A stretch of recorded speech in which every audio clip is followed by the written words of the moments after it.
بسم الله الرحمن الرحيم رب اشرح لي صدري ويسر لي أمري واحلل عقدة من لساني يفقه قولي اللهم انفعنا بما علمتنا وعلمنا ما ينفعنا وزدنا علما فبشر عبادي الذين يستمعون القول فيتبعون أحسنه أولئك الذين هداهم الله وأولئك هم أولو الألباب. أعوذ بالله من الشيطان الرجيم.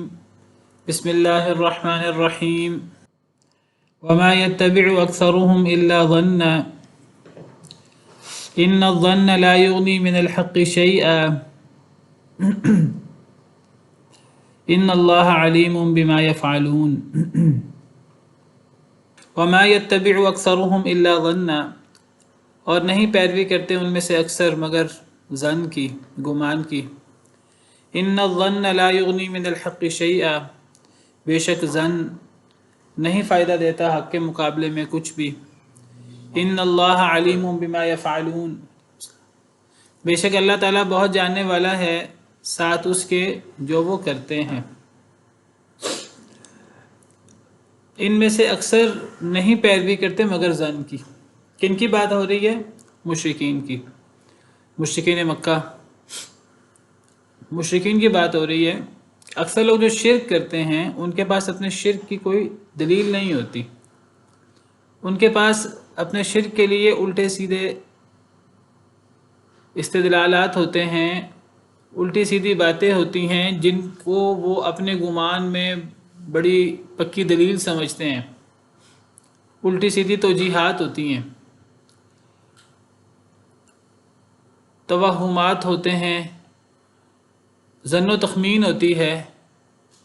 وہ ظن و تخمین کے پیچھے لگے ہوتے ہیں اور نفس مسئلہ میں جو دو ٹوک واضح دلائل ہوتے ہیں، دو ٹوک واضح تعلیمات ہوتی ہیں اللہ تعالیٰ کی، ان کو پس پش ڈال دیتے ہیں. ان کے سامنے حق کی صورت میں قرآن کی باتیں، نبی کریم صلی اللہ علیہ وسلم کی تعلیمات نہایت واضح موجود ہوتی ہیں، لیکن وہ تو اکثر مشرکین جو ہیں یہ ظن کی پیروی کرتے ہیں. اصل میں ظن سے مراد گمان. ظن کے مختلف معنی ہیں عربی زبان میں. ظن یہ ظن غالب کے معنی میں بھی آتا ہے. اگر ایک چیز کے صحیح یا غلط ہونے کے امکانات اگر 50% ہیں، یہ شک ہے. میں بات سمجھانے کے لیے کر رہا ہوں. ایک چیز کے صحیح یا غلط ہونے کے امکانات، صحیح ہے یا غلط 50-50 اگر امکانات ہیں، یہ شک ہے. تو ظن کا اطلاق شک پر بھی ہوتا ہے. ایک چیز کے ہونے کے امکانات وہ 50% سے زیادہ ہیں، 55% ہیں، 60% ہیں، 70% ہیں، 80% ہیں، یہ ظن غالب ہے. اور ایک چیز کے حق ہونے کے امکانات 50% سے بھی کم ہیں، 40% ہیں، 30% ہیں، 20% ہیں، یہ ظن مرجوح ہے جس کو وہم کہتے ہیں. ایک ظن مرجوح ہے، وہم ایک شک ہے 50-50، ایک ظن غالب ہے. اور ایک ہوتا ہے یقین جو 100% ہوتا ہے. یقین کے پھر آگے اپنے مراتب ہوتے ہیں. یقین کے بھی مراتب ہوتے ہیں. ایک علم الیقین ہوتا ہے، ایک عین الیقین ہوتا ہے، ایک حق الیقین ہوتا ہے. آپ کو ایک چیز کا علم ہو اور آپ کو یقینی علم ہو تو یہ علم الیقین ہے. ایک چیز کو آپ باقاعدہ دیکھ لیں، جب تک دیکھا نہ جائے تو علم سے وہ یقین حاصل نہیں ہوتا جو دیکھنے سے حاصل ہوتا ہے. باقاعدہ ایک مشہور محاورہ بھی ہے، لیس الخبر کالمعاینہ. جب تک آپ کسی چیز کو دیکھیں نہیں، دیکھنے سے جو زیادہ یقین حاصل ہوتا ہے وہ دیکھے بغیر نہیں ہوتا. اگر ہم سن لیں خانہ کعبہ کے بارے میں، مسجد نبوی کے بارے میں کسی چیز کے بارے میں ہمارا سننا یا ہمارا علم ایک الگ چیز ہے، جب ہم اس کو دیکھ لیں گے آنکھوں سے تو وہ ایک اور طرح کا یقین ہوگا، اس کو عین الیقین، یہ علم الیقین سے اوپر کا درجہ ہے، عین الیقین سے اس سے بھی اوپر کا درجہ ہے جس کو حق الیقین کہتے ہیں۔ ایک بندہ باقاعدہ دیکھے نہیں، اس کا باقاعدہ عملی تجربہ بھی کر لے، حق الیقین۔ پھر یہ تو یقین کے مراتب ہیں، پھر ظن کے مراتب ہیں۔ میں نے ظن کے مراتب اصل میں اس لیے بیان کیے ہیں، ہمارے ہاں بعض لوگ ظن کو صرف شک کے معنی میں لیتے ہیں۔ ظن صرف شک کے معنی میں نہیں ہوتا، صرف ایک موہوم یا ایک ظن مرجو کے معنی میں نہیں آتا۔ ظن مرجو کے معنی میں بھی آتا ہے، شک کے معنی میں بھی آتا ہے، اور ظن غالب کے معنی میں بھی آتا ہے۔ اور ظن غالب جو ہے وہ اتنا بھی ہو سکتا ہے کہ جو یقین کے قریب ہو، یعنی کسی کو 90%، 95% ایک چیز کا ظن غالب ہو، اس پر بھی ظن کا اطلاق ہو جاتا ہے۔ ہمیں قرآن کریم میں کئی جگہوں پر ظن تقریباً یقین کے معنوں میں بھی ملتا ہے۔ مثال کے طور پر آپ کے ذہن میں کوئی مثال ہو اس کی، تو قرآن کریم میں عربی زبان میں کئی جگہوں پر ظن یقین کے معنوں میں ہے۔ کوئی مثال آپ کے سامنے ہو، مثال کے طور پر جب ظن کے بعد ان یا ان آ جائے تو یہ تقریباً یقین کے معنی میں ہوتا ہے۔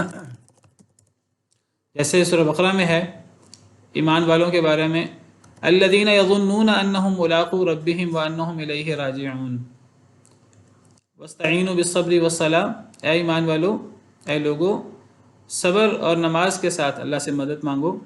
وَإِنَّهَا لَكَبِيرَةٌ إِلَّا عَلَى الْخَاشِعِينَ، یہ نماز بہت بھاری ہے مگر ڈرنے والوں پر، جو اللہ سے ڈرتے ہیں ان پر یہ گراں نہیں ہے۔ جو اللہ سے ڈرتے نہیں ہیں، منافق قسم کے لوگ ہیں، انہیں نماز بہت مشکل لگتی ہے، بہت بھاری لگتی ہے۔ ڈرنے والوں پر نماز بھاری نہیں ہے۔ کون ڈرنے والے ہیں؟ الذین یظنون انہم ملاقو ربہم، وہ لوگ جو یقین رکھتے ہیں کہ وہ اپنے رب سے ملاقات کرنے والے ہیں، وانہم الیہ راجعون، اور وہ اپنے رب کی طرف لوٹنے والے ہیں۔ ایسے لوگوں کے لیے جو اللہ سے ڈرتے ہیں، جو اللہ سے ملاقات پر یقین رکھتے ہیں، اور جو یہ ایمان رکھتے ہیں کہ اللہ کی طرف لوٹیں گے، تو ان لوگوں کے لیے نماز بھاری نہیں ہے۔ نماز کس کے لیے بھاری ہے؟ کفار کے لیے، منافقین کے لیے۔ حدیث میں آتا ہے کہ منافق کے لیے عشاء کی، فجر کی نماز بہت بھاری ہوتی ہے، اور منافق جو نماز ادا کرتے ہیں سستی کے ساتھ ادا کرتے ہیں، ذکر نہیں کرتے۔ تو اس آیت کریمہ میں ظن کا کیا مطلب ہوا؟ یہ تقریباً یقین کے معنی میں ہے، اللہ کی ملاقات پر، قیامت پر یقین۔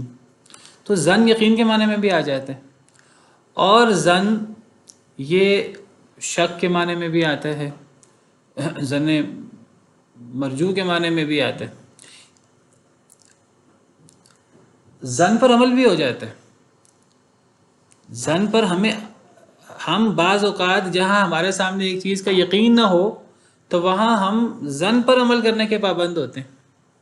کئی جگہ ہوتی ہیں جہاں ہمارے پاس یقین نہیں ہوتا، اور ہمیں مثلاً اب قبلہ کس طرف ہے، ہم جہاں رہتے ہوتے ہیں وہاں جس مسجد میں نماز پڑھتے ہوتے ہیں عام طور پر، تو وہاں ہم نے تحقیق وغیرہ کی ہوتی ہے، ہمیں پتہ ہوتا ہے کہ قبلہ ایگزیکٹ اس طرف ہے۔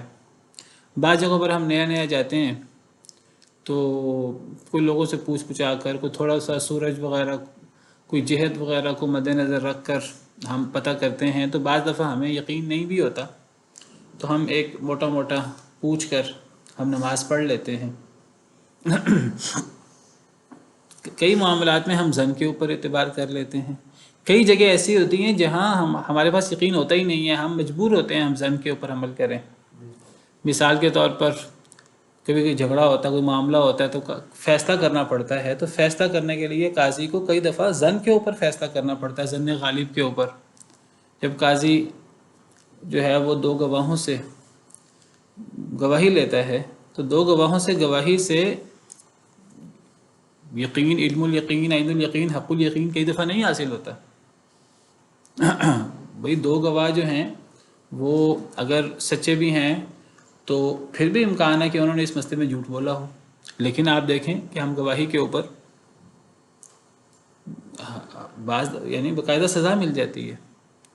چور ہے تو ہاتھ کاٹ دیا جاتا ہے، قتل تک کے معاملات گواہی کے اوپر جو ظن غالب ہوتی ہے اس کے اوپر کر لیے جاتے ہیں۔ اللہ نے ظاہر پر اور اللہ نے ظن غالب پر وہاں ہمیں کہا ہے کہ ہم اس کے اوپر عمل کر لیں۔ کئی دفعہ 100% یقین نہیں ہوتا ایک چیز کا۔ کوئی بندہ ہے جس کو نماز کا علم نہیں ہو، نماز کا ٹائم بالکل ایگزیکٹلی ختم ہونے والا، کوئی خاص ایک اسے غلطی ہو جاتی ہے اور اسے پتہ نہیں اس غلطی کو میں کیسے درست کروں، وہ اپنا مطلب اس ٹائم پہ بالکل نماز کا ٹائم بھی ختم ہونے والا ہے، اس ٹائم پہ بھی اکثر ایسے ہو جاتا ہے کہ میں کہتا ہوں بعد میں علماء سے پوچھ لوں گا، ابھی تو میں یہ کر لیتا ہوں۔ میں یہ نہیں کہہ رہا ہوں کہ ہم نا لفظ زن جب سنتے ہیں نا تو لفظ زن سن کر کئی دفعہ ہم سوچتے ہیں کہ یہ زن اچھی چیز نہیں ہے۔ میں بتا رہا ہوں نہیں، زن کبھی اچھے معنی میں، کبھی یقین کے معنی میں استعمال ہو جاتا ہے۔ جیسے میں نے آپ کو سورہ بقرہ سے مثال دی، کئی دفعہ ظن غالب کے معنی میں ہوتا ہے، ظن غالب کے معنی میں، اور ہم اس ظن غالب پر عمل کرنے کے پابند ہوتے ہیں، جیسے میں نے بعض مثالیں دی آپ کو۔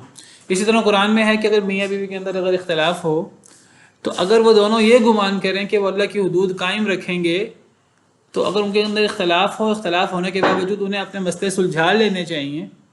ان ظنا ان یقیما حدود اللہ، سورہ بقرہ میں ہے، اگر وہ دونوں یہ گمان رکھیں کہ وہ آئندہ اللہ کی حدوں کو قائم کریں گے تو پھر انہیں دوبارہ مل بیٹھنا چاہیے، اپنے اختلافات حل کر لینے چاہیے، اپنے جھگڑوں کو ختم کر لینا چاہیے، علیحدگی اختیار نہیں کرنی چاہیے۔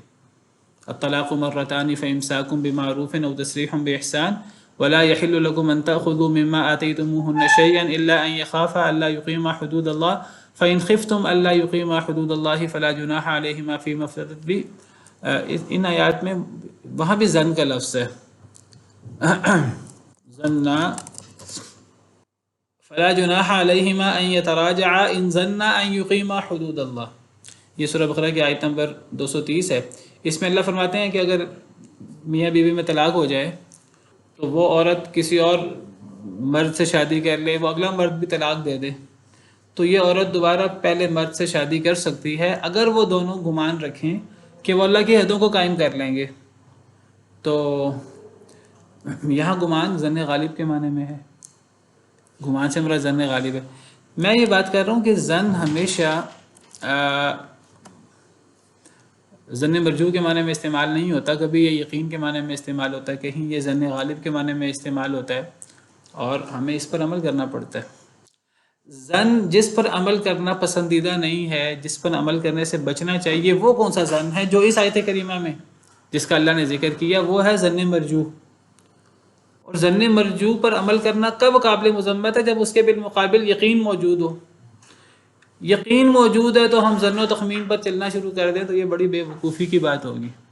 مثلا میرے سامنے کتاب و سنت کے دلائل واضح ہیں، میں کتاب و سنت کے دلائل کو چھوڑ کر اپنے عقل و فہم کے پیچھے چل پڑتا ہوں، رائے کے پیچھے چل پڑتا ہوں، یہ ظن جو ہے نا، اب یہ ظن و تخمین یہ قابل مذمت ہے، اس پر عمل نہیں کرنا چاہیے جو حق کے مقابلے میں ہوتا ہے۔ ایک طرف حق واضح ہے، اللہ کا فرمان واضح ہے، نبی کا فرمان واضح ہے، تو اس کے بالمقابل کوئی بندہ ظن پہ عمل کرنا شروع کر دے، تو یہاں ظن حق کے بالمقابل استعمال ہوا ہے، یہاں اس ظن پر عمل کرنا تو نہایت قابل مذمت ہے۔ ان الظن لا یغنی من الحق شیئا، جہاں حق موجود ہو وہاں ظن کوئی فائدہ نہیں دیتا، وہاں کبھی ظن پر عمل نہیں کرنا چاہیے۔ اب اکثر مشرکین کیا کرتے ہیں، ہم نے پیچھے شرک کی صورتیں پڑھی، اکثر لوگ جو ہیں وہ کس قسم کے الٹے سیدھے دلائل لیتے ہیں، ان دلائل کے پیچھے اکثر ظن مرجوع ہوتا ہے۔ کیا ظن مرجوع ہوتا ہے؟ دیکھیے جیسے میں نے ذکر کیا کہ شیطان کیا کرتا ہے، ہمارے دل میں وسوسہ ڈالتا ہے کہ جی فلاں بڑا اللہ والا ہے، جب وہ اتنا اللہ والا ہے تو اس کی ذات میں غلو پیدا کر کے بھئی اللہ اس کے واسطے سے سنے گا تمہاری بات، کسی نبی کی ذات میں غلو کر کے اس میں خدائی صفات پیدا کر دی، کسی ولی کی ذات میں غلو کر کے اس کو حاجت روا مشکل کشا بنا دیا۔ اور ہم نے کیا کیا کہ ہم نے سنی سنائی باتیں، اب جیسے کل ہی بات ہو رہی تھی کہ کوئی ذکر کر رہا تھا کہ میں نے خواب میں، کوئی کہتا ہے میں نے خواب میں دیکھا کسی بزرگ کو، تو وہ بزرگ کہہ رہے تھے کہ میں جس علاقے میں مدفون ہوں تو اس علاقے والوں پر کوئی مصیبت نہیں آ سکتی۔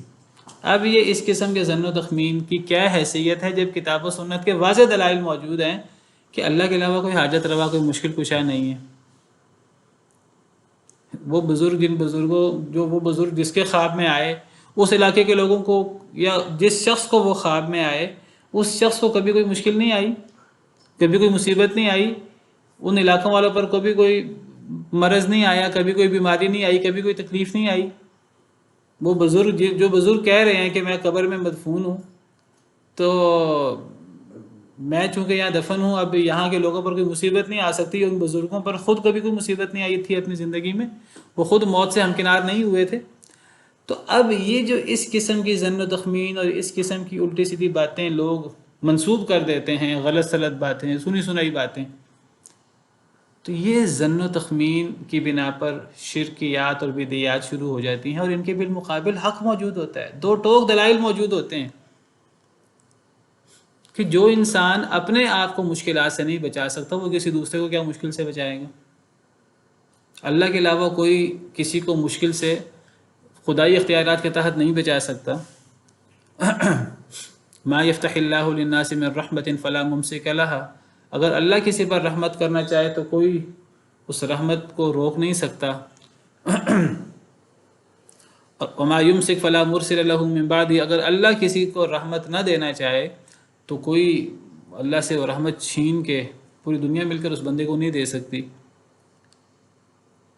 تو دو ٹوک دلائل موجود ہوتے ہیں کتاب و سنت کے، لیکن کئی لوگ کیا کرتے ہیں، کتاب و سنت کے دو ٹوک دلائل کو چھوڑ کر سنی سنائی باتیں، ظن و تخمین اور اس قسم کی باتوں کے پیچھے پڑھ کر اپنے عقائد بگاڑ لیتے ہیں۔ اب بعض کتابوں کی کیا صورتحال ہوتی ہے جی، بعض کتابوں میں دلائل ہوتے ہیں مختلف الٹے سیدھے عقائد کے لیے۔ وہ دلائل کیا ہوتے ہیں؟ تو ایک بزرگ نے یہ فرمایا، وہ بزرگ کا نہ کوئی عطا پتہ ہوتا ہے، نہ کوئی سند ہوتی ہے، نہ کچھ اور ہوتا ہے۔ ایک بزرگ نے یہ کیا، فلاں واقعہ ہوا تو آواز آ گئی آسمان سے، اور اس آواز کو ہم نے دلیل بنایا ہوتا ہے۔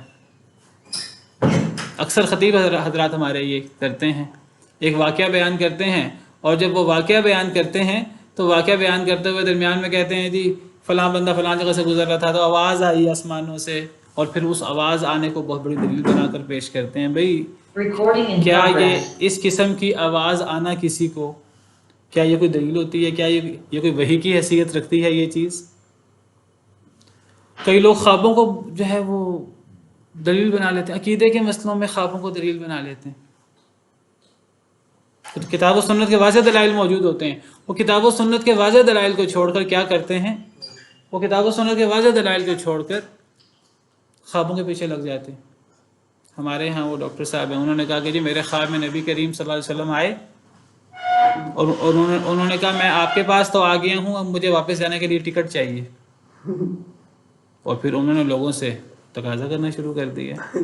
ڈاکٹر طاہر القادری صاحب آپ کو پتہ ہے، تو انہوں نے وہ خواب سنائے لوگوں کو، اور انہوں نے کہا وہ میرے خواب میں آ کر انہوں نے کہا ہے کہ میں پاکستان کے علماء سے بڑا ناراض ہوں، انہوں نے مجھے بلا تو لیا ہے لیکن انہوں نے میری عزت نہیں کی۔ اب جب انہوں نے میری عزت نہیں کی، اب مجھے ٹکٹ چاہیے واپس جانے کی بھی۔ اب نبی کریم صلی اللہ علیہ وسلم ہو اور ہم ان کی میزبانی نہ کریں، یہ کیا ہے سارا؟ یہ یعنی اگر نبی کریم صلی اللہ علیہ وسلم آ سکتے ہیں پاکستان میں تو پھر جا کیوں نہیں سکتے؟ اور پھر تو یہ واضح دلائل، ایک طرف کتاب و سنت کے دلائل موجود ہے کہ نبی کریم صلی اللہ علیہ وسلم اللہ کے پاس جا چکے ہیں، ان کو صحابہ کرام نے دفنا دیا ہے، اور صحابہ کرام کو نبی کریم صلی اللہ علیہ وسلم کے بعد صحابہ کرام نے اپنا خلیفہ چن لیا، سیدنا ابوبکر صدیق کو، عمر فاروق کو، عثمان غنی کو، حضرت علی کو۔ آپ کی ازواج مطہرات بیوہ ہو گئیں، صحابہ کرام کو مشکلات آئیں، تو کبھی نبی کریم صلی اللہ علیہ وسلم نے قبر مبارک سے نکل کر صحابہ کرام کی مدد نہیں کی، کبھی صحابہ کرام کے درمیان آ کر نبی کریم صلی اللہ علیہ وسلم نے فیصلہ نہیں کیا۔ صحابہ، تابعین، ہمارے ائمہ کرام بڑے بڑے مسائل کا شکار ہوئے، تو کبھی نبی کریم صلی اللہ علیہ وسلم نہیں آئے ان مسائل کو حل کرنے کے لیے۔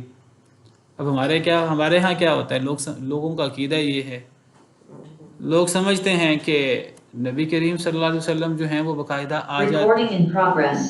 آ جاتے ہیں اور ان کی آمد ہوتی ہے نبی کریم صلی اللہ علیہ وسلم کی، اور لوگ جو ہیں وہ یہ عقیدہ رکھتے ہیں کہ باقاعدہ ایک مجلس جمعی ہوتی ہے، اس مجلس میں لوگ کہتے ہیں کہ نبی کریم صلی اللہ علیہ وسلم آ گئے ہیں، ایک کرسی خالی رکھی ہوتی ہے، اور لوگ سمجھتے ہیں اور لوگ کہتے ہیں جی نبی کریم صلی اللہ علیہ وسلم آ گئے ہیں، سب کھڑے ہو جاتے ہیں ایک دفعہ، وہ سمجھتے ہیں کہ وہ خالی کرسی پہ آ کے نبی کریم صلی اللہ علیہ وسلم تشریف فرما ہو گئے ہیں۔ یہ جو اس قسم کے سارے اور اسی قسم کی چیزیں یہ بدعات و شرکیات کے پیچھے ہوتی ہیں۔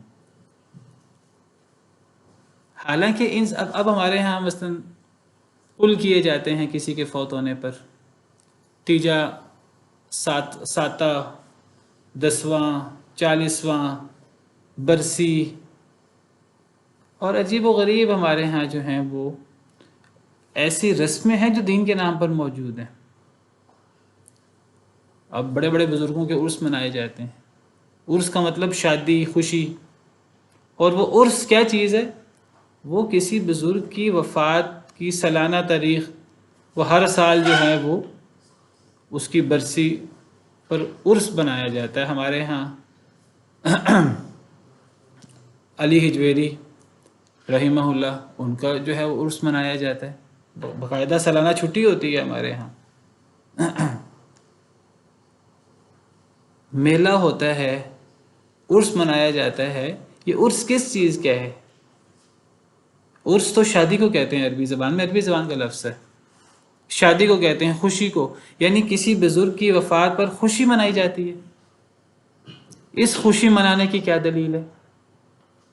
کیا نبی کریم صلی اللہ علیہ وسلم نے بھی اپنے دور میں، وہ ہم ان سے کہیں کہ آپ خوشی کیوں مناتے ہیں؟ وہ کہتے ہیں اصل میں تو کسی کی وفات پر خوشی تو نہیں منائی جاتی، لیکن یہ بزرگوں کی وفات ہے، بزرگ اللہ کے پاس چلے گئے، جب بزرگ اللہ کے پاس چلے گئے تو وہ تو دنیا سے کامیاب ہو کے گئے نا، جب وہ دنیا سے کامیاب ہو کے گئے گویا کہ وہ اپنے رب سے انہوں نے ملاقات کی، جب انہوں نے رب سے ملاقات کی تو ان کے لیے تو خوشی کا دن تھا۔ کتنی عجیب سی دلیل ہے، ان کے لیے خوشی کا دن تھا۔ بھائی ان کے لیے اگر وہ خوشی کا دن تھا تو ہمارے لیے تو وہ خوشی کا دن نہیں ہے، دنیا والوں کے لیے۔ مثلاً اگر یہی منطق استعمال کی جائے تو جب نبی کریم صلی اللہ علیہ وسلم اس دنیا سے اللہ کے پاس تشریف لے کے گئے تو ٹھیک ہے، نبی کریم صلی اللہ علیہ وسلم کے لیے تو وہ خوشی کا دن تھا کہ نبی صلی اللہ علیہ وسلم کی اللہ سے ملاقات ہونی تھی، لیکن صحابہ کرام کے لیے کیا وہ خوشی کا دن تھا؟ کیا صحابہ کرام نے اسے خوشی کے طور پہ، عرس کے طور پہ منایا؟ اور پھر کیا صحابہ کرام نے ہر سال عرس منایا؟ کیا نبی کریم صلی اللہ علیہ وسلم نے اپنے دور میں جو آپ کے صحابہ کرام شہید ہوئے، آپ کے چچا شہید ہوئے، تو نبی کریم صلی اللہ علیہ وسلم بہت زیادہ آپ غمزدہ ہوئے اور آپ کو اس کا بڑا افسوس ہوا؟ اور جس شخص وحشی رضی اللہ عنہ بعد میں مسلمان ہو گئے تھے، تو وہ جب آپ سے ملے تو آپ نے فرمایا کہ میرے پاس نہ آیا کرو زیادہ، تو یعنی آپ حضرت خدیجہ، آپ کی اولاد آپ کی زندگی میں فوت ہو گئی ساری ہی، حضرت فاطمہ کے علاوہ، تو نبی صلی اللہ علیہ وسلم نے ان کے اللہ کے پاس جانے پر خوشی منائی کہ آپ کو افسوس ہوا، وہ ایک الگ بات ہے کہ آپ کو غم ہوا، لیکن آپ نے ماتم نہیں کیا، ماتم کرنے کی اجازت نہیں ہے، آپ نے نہ ماتم کیا، نہ آپ نے ماتم کرنے کی اجازت دی، نہ آپ نے ماتم کرنے کا حکم دیا، لیکن آپ نے خوشی بھی نہیں منائی۔ ہمارے ہاں دو انتہائیں ہیں، کچھ لوگ وہ ماتم کرتے ہیں شیعہ حضرات، اور وہ مخصوص ایک شخصیت کا ماتم کرتے ہیں، اور دوسرے حضرات کیا کرتے ہیں کہ وہ عرس مناتے ہیں، اور عجیب و غریب یعنی ہمارے ہاں رسوم و رواج اور دین کے نام پہ چیزیں موجود ہیں اور ان کے پیچھے دلائل کوئی نہیں ہے، کسی چیز کی کوئی دلیل نہیں ہے۔ جی وہ روحیں آتی ہیں جمعرات کو، روحیں آتی ہیں، کوئی جب فوت ہو جائے کیا وہ دوبارہ واپس آ جاتا ہے؟ یہ تو ہندوؤں کے ہاں کوئی عقیدہ ہو سکتا ہے، مسلمانوں کے ہاں کوئی عقیدہ ہے؟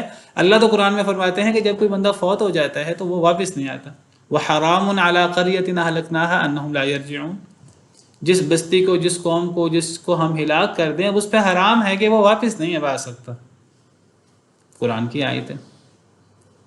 یہ کہتے ہیں نہیں روحیں آتی ہیں، اور روحیں آنوں کی بنا پر ہمارے ہاں جمعرات کو آپ کے وہ مختلف قسم کے عقائد موجود ہیں.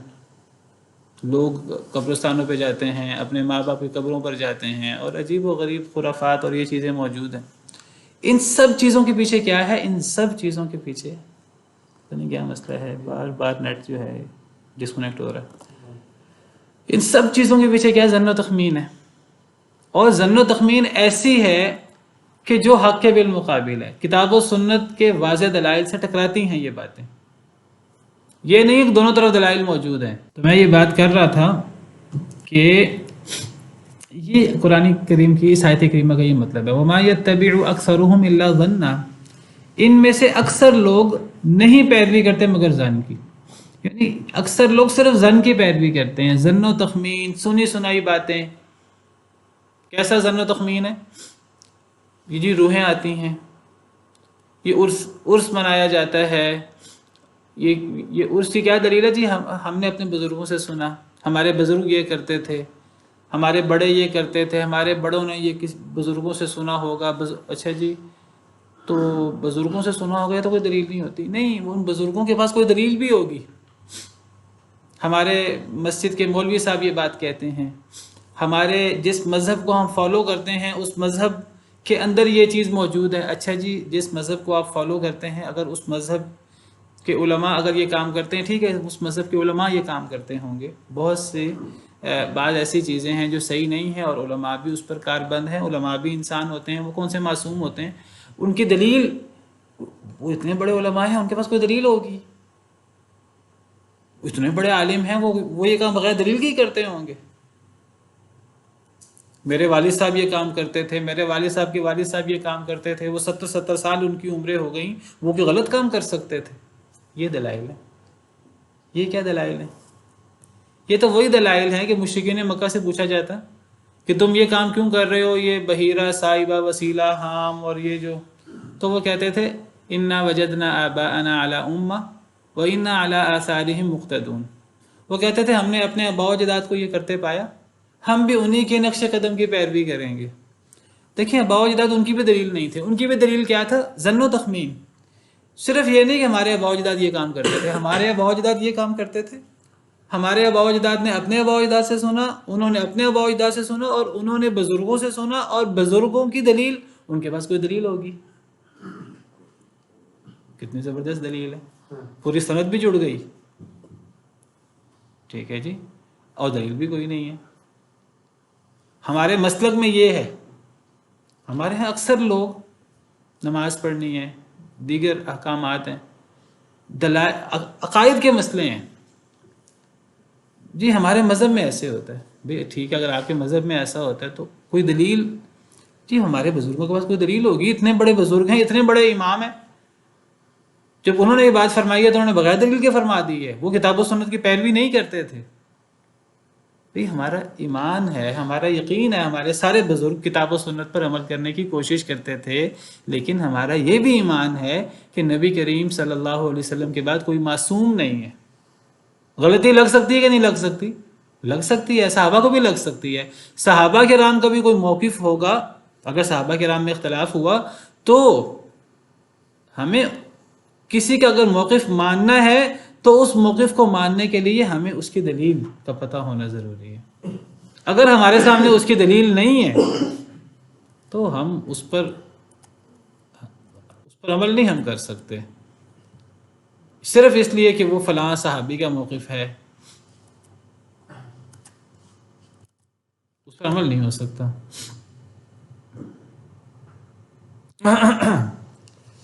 تو یہاں قرآن کریم میں یہ اس کی بات ہو رہی ہے. یہ جو ہم آیت کریمہ پڑھ رہے ہیں، اس آیت کریمہ میں اللہ تعالیٰ نے اسی بات کو موضوع بنایا ہے کہ اکثر لوگ کیا کرتے ہیں، اکثر لوگ ظن و تخمین کے پیچھے پڑ جاتے ہیں، حالانکہ واضح دلائل موجود ہوتے ہیں، لیکن وہ اگر وہ واضح دلائل ان کے مسلک کے خلاف ہیں، ان کے آباء و اجداد سے جو انہوں نے دین سنایا دین ہے، اگر وہ اس کے خلاف ہیں تو وہ واضح دلائل کو چھوڑ دیں گے اور وہ سنی سنائی باتیں، ظن و تخمین، اس کے پیچھے پڑ جائیں گے اور نہیں پیروی کرتے ان میں سے اکثر مگر ظن کی. بے شک زن نہیں فائدہ دیتا حق سے کچھ بھی. اگر زن کے بالمقابل زن، اگر جیسے میں نے کہا زن اگر وہ یقین کے معنی میں ہو یا زن غالب ہو، بالمقابل حق نہیں ہے دو ٹوک، تب تو آپ جو ہے وہ زن غالب پر عمل کریں. لیکن اگر بالمقابل حق آ گیا، اب زن پہ عمل نہیں ہو سکتا.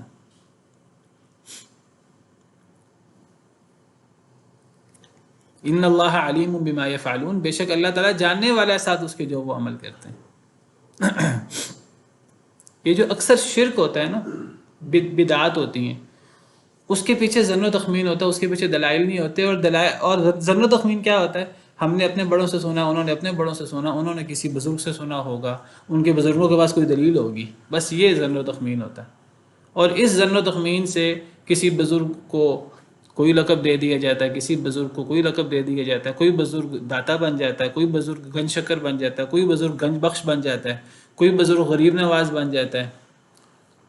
اب ہمارے ہاں کچھ ایسے پیر بھی ہیں، ایک پیر ہے جن کو زندہ پیر کہتے ہیں، یعنی وہ قبر میں ہیں، وہ فوت ہو چکے ہیں، لیکن ان کا نام ہے زندہ پیر. ہمارے ہاں پاکستان کے اندر، بر صغیر کے اندر اس قسم کی خرافات بڑی موجود ہیں. ایک دروازہ ہے جس کو جنتی دروازہ، بہشتی دروازہ کہتے ہیں. لوگ سمجھتے ہیں جو اس دروازے سے گزر گیا تو گویا کہ وہ جنت سے گزر گیا، جنت کے دروازے سے گزر گیا وہ جنتی ہو گیا. اب لوگ اس دروازے سے گزرنے کے لیے بڑی وہ جوتیاں بھی کھاتے ہیں، بڑی وہ ڈنڈے بھی کھاتے ہیں. کئی لوگ جو ہیں وہ کئی ایسے دربار ہیں ہمارے ہاں جہاں باقاعدہ یعنی طواف ہوتا ہے، اس طرح کا طواف جس طرح کا طواف خانہ کعبہ کا ہوتا ہے. کئی ایسے دربار ہیں جہاں باقاعدہ کنویں موجود ہیں، اور ان کنویں کے گندے اور غلیظ پانی کو لوگ اس طرح سمجھتے ہیں جس طرح آب زمزم کو سمجھتے ہیں. ہمارے پاکستان میں ایسے خرافات اور بدعات موجود ہیں. اور اتنی عجیب و غریب اور بے شرمی کی رسمیں ہیں ہمارے ہاں بدعات اور خرافات کے نام پر، ہم تصور نہیں کر سکتے کہ دین کے نام پر کتنی فحاشی ہوتی ہے. دین کے نام پر بابے اور پیر ہیں، وہ عورتوں کو اپنے ساتھ لگا لگا کر، اور پتہ نہیں وہ جو ہیں وہ اب یوٹیوب پہ ایسی چیزیں عام ہیں، وہ عورتوں کو تسلیاں دے رہے ہیں، وہ عورتوں کو دم کر رہے ہیں، وہ کیا کر رہے ہیں. یہ ساری چیزیں کیا ہوتی ہیں؟ ظن و تخمین کے نام پر.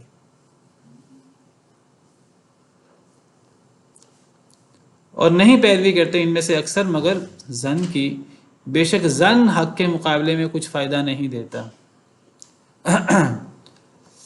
ان اللہ علیم بما یفعلون، بے شک اللہ تعالیٰ بہت جاننے والا ہے ساتھ اس کے جو وہ کرتے ہیں. اللہ شدید ناراض ہو کے کہتے ہیں اللہ ان لوگوں کے اعمال سے بخوبی واقف ہے، اور اللہ ان کو اس کی سزا دیں گے. اللہ تعالیٰ کا تو تقاضا یہ ہے کہ دین پر سیدھے سیدھے عمل کرو، دلیل کے ساتھ دین پر عمل کرو. قل ہاتوا برہانکم ان کنتم صادقین، اپنی دلیل لے آؤ اگر تم سچے ہو تو.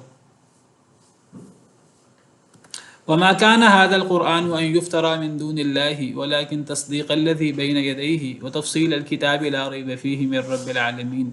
وما كان هذا القرآن، اور نہیں ہے یہ قرآن یہ کہ وہ گھڑ لیا جائے من دون اللہ، اللہ کے علاوہ سے. یہ قرآن ایسی کتاب نہیں ہے کہ جس کو اللہ کے علاوہ سے گھڑ لیا جائے. کیا مطلب؟ یعنی یہ قرآن ایسی کتاب نہیں ہے جو اللہ کی طرف سے نہ ہو، ایسی کتاب نہیں ہے یہ قرآن جس کو کوئی اپنی طرف سے گھڑ سکے. کیونکہ قرآن کریم یہ ایک معجزہ ہے. قرآن کریم بحیثیت مجموعی ایک معجزہ نہیں ہے، قرآن کریم کی ایک ایک آیت اپنی جگہ معجزہ ہے. قرآن کریم میں کتنی آیات ہیں آپ کو پتہ ہے؟ قرآن کریم میں تقریباً 6000 سے اوپر آیات ہیں، 6236 آیات. اور قرآن کریم کی ہر آیت کو آیت کہتے ہیں. اور آیت کا مطلب عربی زبان میں کیا ہوتا ہے؟ آیت عربی کا لفظ ہے. عربی میں آیت کس کو کہتے ہیں؟ نشانی کو، معجزے کو. تو قرآن کریم کی ہر آیت وہ آیت نہیں، یعنی وہ صرف آیت نہیں ہے. 6666 آیتیں نہیں ہیں قرآن کی، قرآن کی 6236 آیات ہیں. کبھی گنیے گا کیلکولیٹر کے ذریعے، ہر صورت کے آخر میں اس صورت کی ٹوٹل تعداد ہوتی ہے آیات کی، ہر صورت کے آخر میں تعداد ہوتی ہے. مثلا ہم یہ جو صورت یونس کی آیت نمبر کون سی پڑھ رہے ہیں؟ 37 آیت کا نمبر لکھا ہوا.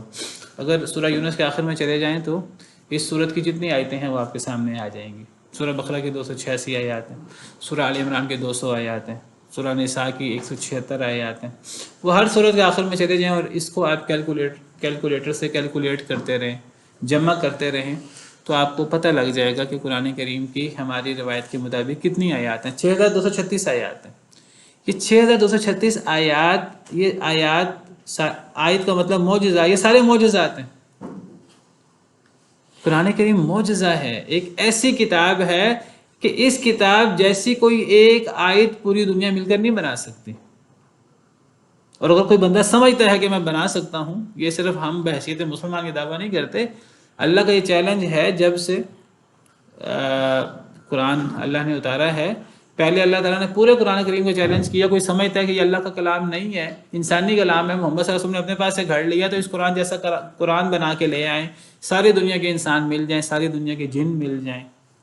قُلْ لَئِنِ اجْتَمَعَتِ الْإِنسُ وَالْجِنُّ عَلَىٰ أَن يَأْتُوا بِمِثْلِ هَٰذَا الْقُرْآنِ لَا يَأْتُونَ بِمِثْلِهِ وَلَوْ كَانَ بَعْضُهُمْ لِبَعْضٍ ظَهِيرًا۔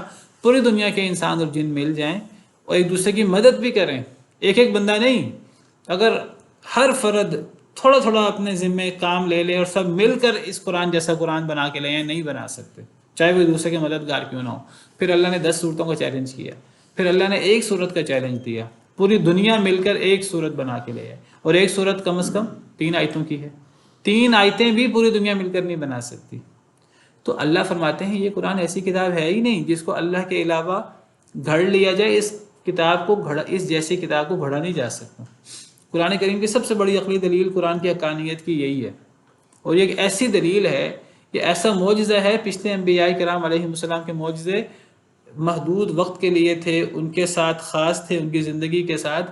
یہ ایسا معجزہ ہے جو قیامت تک کے لیے اللہ نے فرمایا فَإِن لَمْ تَفْعَلُوا وَلَن تَفْعَلُوا، تم نے اگر یہ کام نہ کیا کہ تم اس قرآن جیسی ایک صورت نہ بنا سکے، اللہ نے فرمایا وَلَن تَفْعَلُوا، تم ہرگز نہیں بنا سکو گے قیامت تک۔ اللہ نے تب فرما دیا تھا 1500 سال پہلے، قیامت تک تم اس قرآن جیسی ایک صورت بھی نہیں بنا سکو گے۔ یہ معجزہ آج تک قائم دائم ہے، یہ چیلنج، یہ معجزہ، یہ قائم دائم ہے، معجزہ خالدہ ہے۔ تو یہ قرآن، اس کو گڑھا ہی نہیں جا سکتا اللہ کے علاوہ۔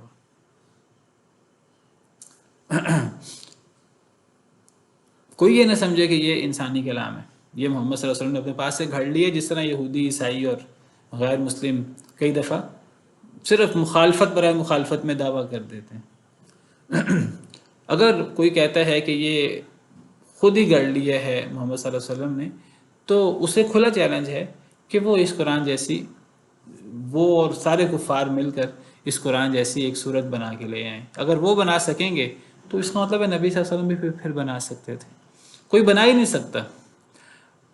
تو قرآن ایسی کتاب نہیں ہے جس کو اللہ کے علاوہ کہیں سے گھڑ لیا جائے۔ وَلَكِن تَصْدِيقَ الَّذِي بَيْنَ يَدَيْهِ، لیکن یہ تصدیق کرتا ہے اس کی جو اس کے دونوں ہاتھوں کے درمیان ہے۔ بین یدیہ کے لفظی مطلب دونوں ہاتھوں کے درمیان، یہ محاورہ ہے دونوں ہاتھوں کے درمیان، مراد اس سے کیا ہوتا ہے؟ پہلے، یعنی قرآن کریم تصدیق کرتا ہے اس کی جو اس سے پہلے ہے۔ کیا مطلب؟ قرآن کس کی تصدیق کرتا ہے؟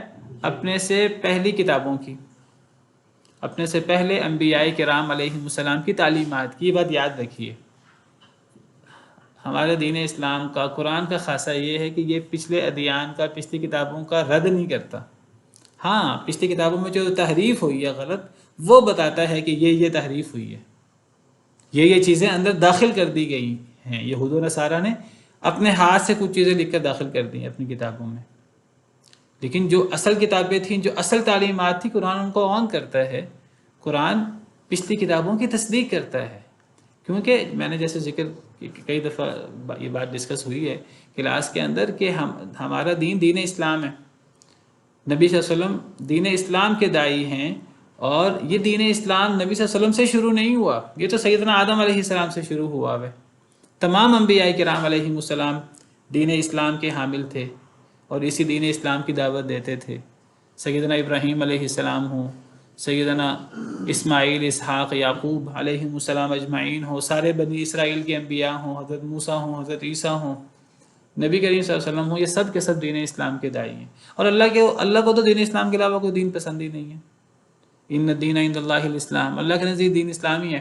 ومن یبتغی غیر الاسلام دینا فلن یقبل منہ، جو اسلام کے علاوہ دین تلاش کرے اس سے قبول ہی نہیں ہوگا۔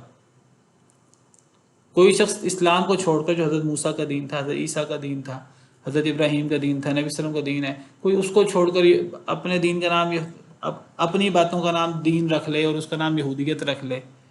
حضرت موسیٰ کا دین یہودیت نہیں ہے. وہ یہودیوں نے اپنی تحریفات کر کے اپنی چیزیں شامل کر کے دین بنایا ہوا ہے. حضرت عیسیٰ کے دین کا نام عیسائیت نہیں ہے، نصرانیت نہیں ہے. وہ عیسائیوں نے تحریفات کر کے حضرت عیسیٰ کو اللہ کا بیٹا بنا کر اور کیا کیا خرافات پیدا کر کے، رہبانیت اور کتنی چیزیں شامل کر کے انہوں نے دین بگاڑ کر اس کا نام عیسائیت ہے. حضرت موسیٰ کی تعلیمات وہ دین اسلام ہے، حضرت عیسیٰ کی تعلیمات دین اسلام ہے. اس موضوع پر کئی دفعہ میں بات کر چکا ہوں. تو قرآن کیا کرتا ہے؟ قرآن پچھلی کتابوں کی، پچھلے نبیوں کی تعلیمات کی تصدیق کرتا ہے. قرآن تو کہتا ہے پچھلے انبیاء کی تعلیمات کی پیروی کرو، پچھلے انبیاء کے نقش قدم پر چلو.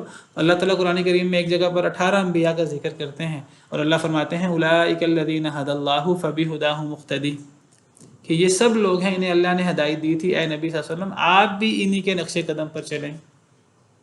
قل بل ملت ابراہیم حنیفہ، اے نبی صلی اللہ علیہ وسلم آپ کہہ دیجئے ہم تو ملت ابراہیمی کی پیروی کرنے والے لوگ ہیں.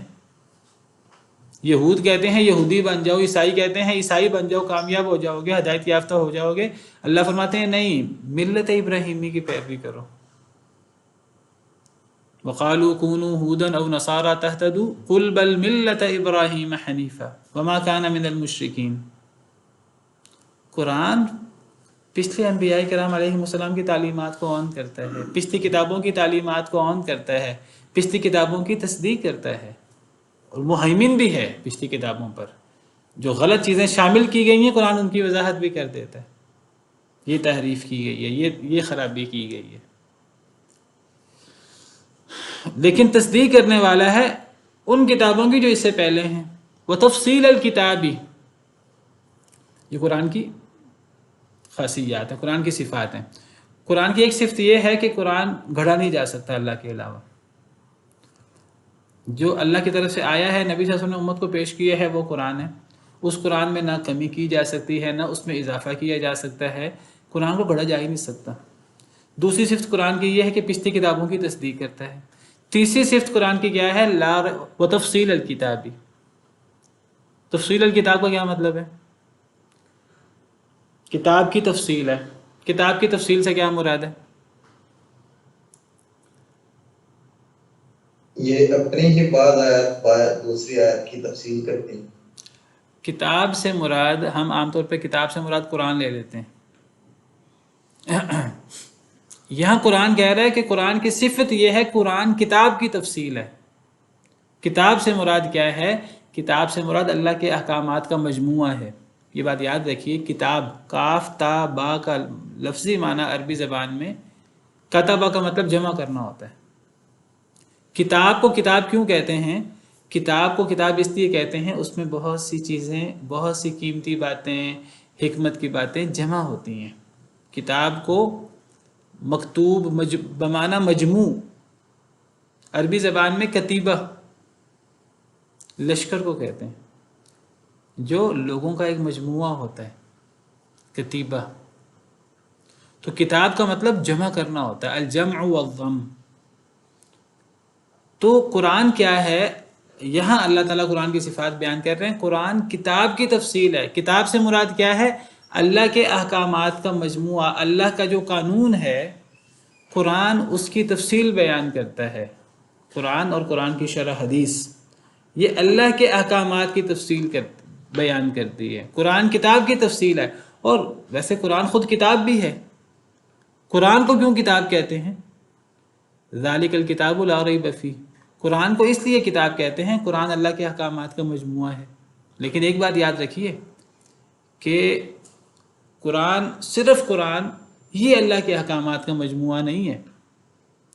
قرآن اور قرآن کی تشریح حدیث، کیونکہ ایک تو اللہ کا حکم ہے جو قرآن کی صورت میں اترا، ایک اللہ کا حکم، اللہ کی وحی وہ ہے جو قرآن کے علاوہ اترا نبی کریم صلی اللہ علیہ وسلم پر وحی خفی کی صورت میں، وہ بھی اللہ کے احکامات ہیں. تو قرآن و سنت دونوں کے احکامات مل کر کتاب ہیں. یہ بات میری یاد رکھیے گا، بہت اہم یہ پوائنٹ ہے. جب یہ کہا جاتا ہے نا کہ ہم کتاب اللہ کو مانتے ہیں اور ہم کتاب اللہ پر عمل کرتے ہیں، تو کتاب اللہ سے کیا مراد ہوتی ہے؟ عام لوگ سمجھتے ہیں کتاب اللہ سے مراد قرآن ہے، یہ بات صحیح، صرف قرآن ہے، یہ بات صحیح نہیں ہے۔ کتاب اللہ سے مراد قرآن اپنی تشریح یعنی سنت سمیت نبی کریم صلی اللہ علیہ وسلم نے اپنی 23 سالہ نبی زندگی میں قرآن کریم کی تشریح کی ہے۔ مشہور حدیث ہے صحیح مسلم کی کہ ایک شخص نبی صلی اللہ علیہ وسلم کی خدمت میں حاضر ہوا، کوئی مسئلہ تھا اس کی بیوی کا اور اس کے ہاں کام کرنے والے کا، وہ زنا میں ملوث ہو گئے تھے، صحیح مسلم کی مشہور حدیث ہے۔ تو وہ شخص نبی صلی اللہ علیہ وسلم کی خدمت میں آیا اور کہا کہ اے اللہ کے رسول، ہمارے درمیان کتاب اللہ کے مطابق فیصلہ کریں، اللہ کی کتاب کے مطابق فیصلہ کریں۔ صحیح مسلم میں آپ نے فرمایا میں تمہارے درمیان اللہ کی کتاب کے مطابق فیصلہ کروں گا۔ اور وہ جو مشہور ہے وہ انیس کی وہ حدیث ہے، وہ مشہور ہے کہ آپ نے فرمایا کہ اگر یہ واقعی زنا ہوا ہے تو چونکہ یہ عورت جو ہے یہ شادی شدہ تھی، تو اگر یہ عورت اعتراف کرے کہ یہ گناہ میں ملوث ہوئی ہے تو اس عورت کو رجم کر دیا جائے۔ اور آپ نے فرمایا، اور اس حدیث کے شروع میں اللہ کی کتاب کے مطابق فیصلہ کروں گا، اور آپ نے فرمایا کہ اگر یہ لڑکا ساتھ ملوث ہے جو ان کے ہاں کام کرتا تھا، فرمایا کہ پھر اس کو 100 کوڑے لگائے جائیں اور اس کو جلا وطن کر دیا جائے۔ آپ نے فرمایا یہ اللہ کی کتاب کے مطابق فیصلہ۔ اب یہ جو اللہ کی کتاب کے مطابق فیصلہ ہے، اس میں جو عورت کے بارے میں آپ نے فرمایا اسے رجم کر دیا جائے اگر وہ اعتراف کر لے، تو رجم کا حکم قرآن میں نہیں ہے۔ قرآن میں زنا کی سزا 100 کوڑے بیان ہوئی ہے، اور وہ شادی شدہ غیر شادی شدہ کے لیے ہے، شادی شدہ کے لیے رجم ہے، وہ حدیث میں ہے، سنت میں ہے۔ آپ نے فرمایا میں اللہ کی کتاب کے مطابق فیصلہ کروں گا۔ اللہ کی کتاب کے مطابق یعنی اللہ کے حکم کے مطابق، اللہ کے قانون کے مطابق۔ اللہ کا حکم، اللہ کا قانون قرآن میں بھی ہے، سنت میں بھی ہے۔ اور آپ نے وہ جو لڑکے کے بارے میں فرمایا کہ اسے 100 کوڑے لگائے جائیں اور اسے جلا وطن کیا جائے، 100 کوڑے تو قرآن میں ہے، جلا وطن کرنے کا حکم قرآن میں نہیں ہے۔ صحیح مسلم کی مشہور حدیث ہے۔ حضرت عمر فرمایا کرتے تھے، بڑی مشہور حدیث ہے صحیح بخاری کی، حسبنا کتاب اللہ، ہمیں اللہ کی کتاب کافی ہے۔ کچھ لوگ اس سے غلط استدلال کرتے ہیں، کہتے ہیں حضرت عمر کا مطلب یہ تھا ہمیں حدیثوں کی ضرورت نہیں ہے۔ بھئی حضرت عمر تو سب سے زیادہ نبی صلی اللہ علیہ وسلم کی تعلیمات پر شدت سے عمل کرتے تھے۔ حسبنا کتاب اللہ سے کیا مراد ہے؟ جب مسلمان کہتے ہیں ہمیں اللہ کی کتاب کافی ہے، مراد قرآن اپنی تشریح سمیت، اصل میں قرآن سنت کے بغیر مکمل ہی نہیں ہے۔ اقیم الصلاۃ تو مکمل نہیں ہے، وہ تفصیلات تو احادیث مبارکہ میں موجود ہے نماز کی۔ قرآن تو آتوا الزکاۃ کہتا ہے زکوٰۃ ادا کرو، تفصیلات تو احادیث مبارکہ میں موجود ہیں۔ جب سنت کا ذکر ساتھ آئے گا قرآن کے، تو پھر کتاب اللہ سے مراد صرف قرآن لے لیا جائے گا، اگر کتاب اللہ کے ساتھ سنت کا لفظ آئے تو۔ لیکن اگر سنت کا لفظ نہ آئے تو کتاب اللہ میں سنت بھی شامل ہوگی۔ یہ اس آیت کریمہ میں بڑے واضح طریقے سے موجود ہے۔ وتفصیل الکتاب، قرآن کی صفت یہ ہے، قرآن کتاب کی تفصیل ہے۔ کتاب کی تفصیل ہے کیا مطلب؟ اللہ کے احکامات کی تفصیل ہے قرآن میں۔ قرآن میں ساری نہیں ہے، قرآن اور سنت میں ملا کر ہے۔ لا ریب فیہ من رب العالمین، اس میں کوئی شک نہیں ہے، یہ رب العالمین کی طرف سے ہے۔ آج اسی پر بس کرتے ہیں، باقی انشاءاللہ آئیں گے۔